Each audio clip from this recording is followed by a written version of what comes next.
ഏതെങ്കിലും ATM സെന്ററിൽ നിന്നും ആദ്യം പണമെടുക്കണം. കയ്യിൽ പണമില്ലാത്തവരെ ലോകത്തെ ഒരു നഗരവും അന്നമൂട്ടില്ലല്ലോ. അപ്പോഴാണ് കേരള സർക്കാർ നടപ്പിലാക്കി വരുന്ന വിശപ്പുരഹിത നഗരം പദ്ധതിയെക്കുറിച്ച് യാത്രയ്ക്ക് മുൻപ് എന്റെ സുഹൃത്ത് പറഞ്ഞ കാര്യം ഓർത്തത്.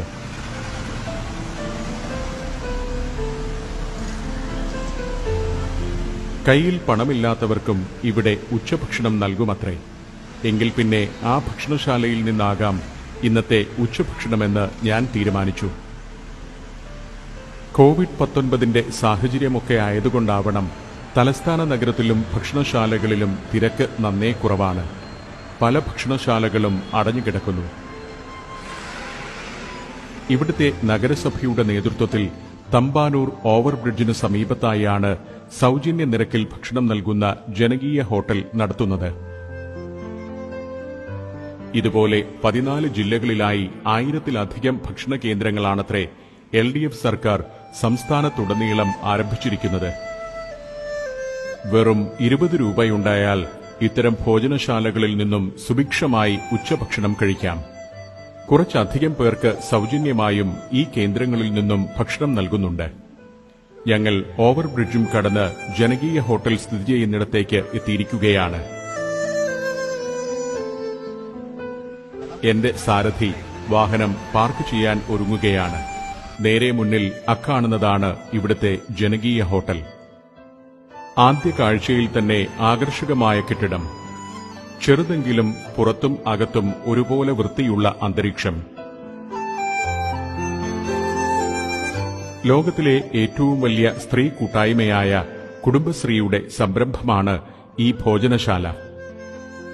ഇതിന്റെ നടത്തിപ്പുകാരെല്ലാം സ്ത്രീകളാണ്. മുതലാളിയും തൊഴിലാളിയും ഒന്നുമില്ലാതെ ഏവരും തലപ്പാവും യൂണിഫോമും ഏപ്രനും ധരിച്ചിരിക്കുന്നു. സെക്രട്ടറിയായ ലക്ഷ്മിക്കാണ് ഇവിടുത്തെ മേൽനോട്ട ചുമതല. വളരെ ഊർജ്ജസ്വലമായി ലക്ഷ്മി ഞങ്ങളെ ഭോജനശാലയുടെ അകത്തേക്ക് ക്ഷണിച്ചിരിക്കുന്നു. ഉപഭോക്താക്കൾക്കായി തയ്യാറാക്കി വച്ചിരിക്കുന്ന ഭക്ഷണങ്ങൾ തോരനും രസവും ഉൾപ്പെടുന്ന തനത് മലയാളി വിഭവങ്ങളാണ്. തീൻമേശയിലേക്കുള്ള യാത്രയുടെ ഇടവേളയിലാണ് ഇവയെല്ലാം.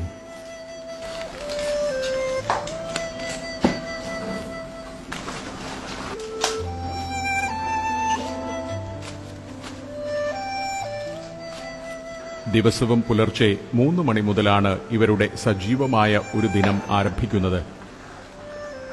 10 പേരടങ്ങുന്ന ഈ സംഘത്തിന്റെ അധ്വാനം കൊണ്ട് പിറവിയെടുക്കുന്ന അന്നം രാവിലെ 7 മുതലാണ് ഇവിടെ വിളമ്പിത്തുടങ്ങുന്നത്.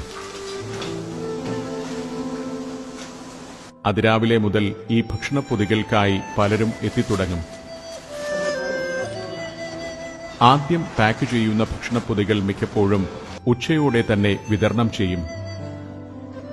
പിന്നെയും എത്തുന്നവരെ നിരാശപ്പെടുത്താതെ പാചകവും വിതരണവും വിളമ്പലുമൊക്കെ തുടരുന്നുവെന്നതാണ് ഈ പാചകപ്പുരയിലെ അംഗനമാരുടെ സവിശേഷത.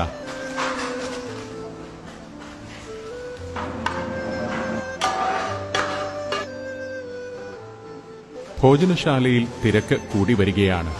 5ഉം 6ഉം പൊതികൾ വാങ്ങി പലരായി പങ്കിട്ടെടുത്ത് കഴിക്കുന്നവരും പതിവുകാരുമൊക്കെയാണ് ഇവരിൽ പലരും.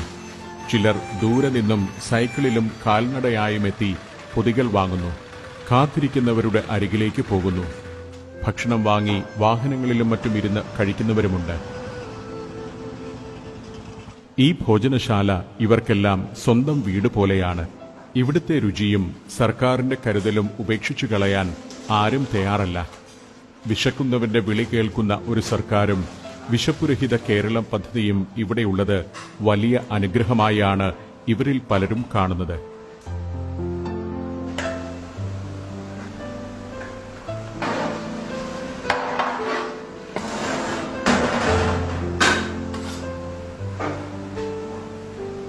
ജനകീയ ഹോട്ടലിൽ നിന്നും ഞങ്ങൾ തൃപ്തിയോടെ പടിയിറങ്ങുകയാണ്.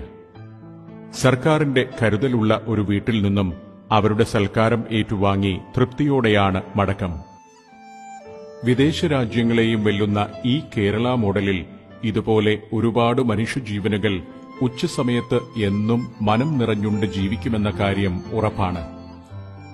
അതുകൊണ്ട് തന്നെ നമ്മുടെ സർക്കാരിന്റെ തണലിൽ ഇതുപോലുള്ള നന്മ മരങ്ങൾ എല്ലായിടത്തും പൂക്കുകയും തളിർക്കുകയും ചെയ്യട്ടെ.